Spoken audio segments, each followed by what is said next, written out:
Get any worse? It has, in as much bad news on the prognosis for poor old Issy. Yeah,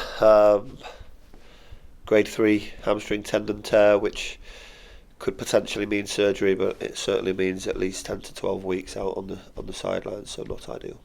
We knew he wasn't going to be around for Saturday, and even in the short term you've got to plan with that lot of players, but all these injuries, they're not just a week or two, they're long-term things that you've got to have key players out for a long time. Yeah, we haven't had really 1 to 2 week injuries. They've all been significant, and to lads that would affect the first team, but as I said before, it's unprecedented. I've not seen anything like this in my entire football career. But we have to adapt and overcome. We have to stick together. We have to have that siege mentality. We're going to be in a difficult moment until January, but we have to really come together. It's going to be challenging for us all, but the supporters can play a huge part. You know, the squad will keep fighting, but they need everyone's support. Just on the last of the absences, Dapo as well through suspension, which is a shame. Any light at the end of the tunnel? Will anybody be back, do we think? Possibly Alex Baptiste. He's come through training okay this morning, so we have our fingers crossed with him that there's no reaction, but other than that, no, just the one back. It is the perfect storm. 1 or 2 players left the club on loans earlier this month, which at the time was the right thing for them to go and get some football, but it's just sod's law that they can't come back just yet. Yeah, we've looked really every avenue to see what we can do to bring some bodies into the building and have some depth, but you can't recall players in the first 28 days of any loan, so we're having to ride that out as well. As you say, so it is what it is till January, but putting a positive head on it. A good performance the other night with a similar group of players, and I know they'll have to go again, but I'm sure that you'll take a lot out of that. Yeah, I mean, we've won two of the last 3 games, and the other one was a good performance against Wycombe. You saw what Wycombe did to Plymouth on Tuesday night, so they're a good side. We have to find a way, you know, as I said, we're depleted, of course, and decimated with injuries, but we can still win football matches by finding a way, and we have to do that again Saturday. Opportunities come for others. 2 young men who came in the side the other night, Liam Gordon, while George Johnson came off the bench, playing in slightly different positions, but I think they've summed up the sort of attitude of the squad, haven't they? Yeah, we're going to need everybody. We're going to need to probably put round pegs in square holes a little bit, but we coach them and we give them information, and they understand what's required from every position. So Liam and George took that on really well on Tuesday, and hopefully the same again on Saturday.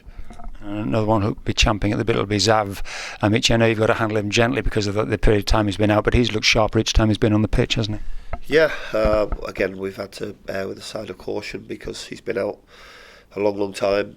He's had a pretty bad injury, but he's, as I said, dedicated himself really well to get himself back fit. We've had to pull the reins in a little bit on him. He's been telling me he's ready to start games, but we've monitored his minutes and increased them steadily and slowly but surely. But now's his time, really. He needs to step up to the plate.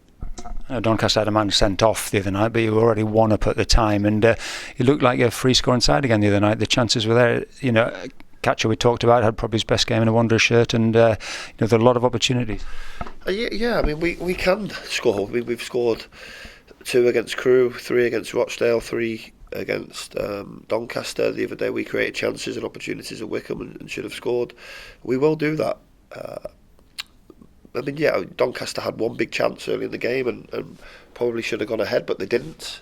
They weren't dominating the game by any stretch. It was just that 1 chance. And then the goal kind of sparked us into life, and after that I thought we were excellent. And I think the fans enjoyed seeing what you've asked them to stay with you, and I think they did the other night without a shadow of a doubt, and a little bit enjoyed the entertainment. You'll need them again on Saturday because Cheltenham are a form side and an obdurate side, aren't they? Not easy to play against. Yeah, really tough team, a good team, well coached team, well organised, used to winning football matches, promoted, won the league last season, so they know the way they play, they know the system really well, so we're going to need the fans to back us again and be patient, and hopefully our lads can dig in and, as I said, find a way to win. Yeah, just lastly, on the plus side, if we're calling it a crisis, injury crisis, call it what you will, you're going into it in the top half of League One, which is not a bad place to be. Yeah, I mean, we all want more. We all, you know, me more than anyone, don't like to sit in mid-table. We feel like we probably should and could do more. Fully fit squad has kind of hampered that, but we have to keep picking up points and keep ourselves within touching distance come January when we can make changes and improvements.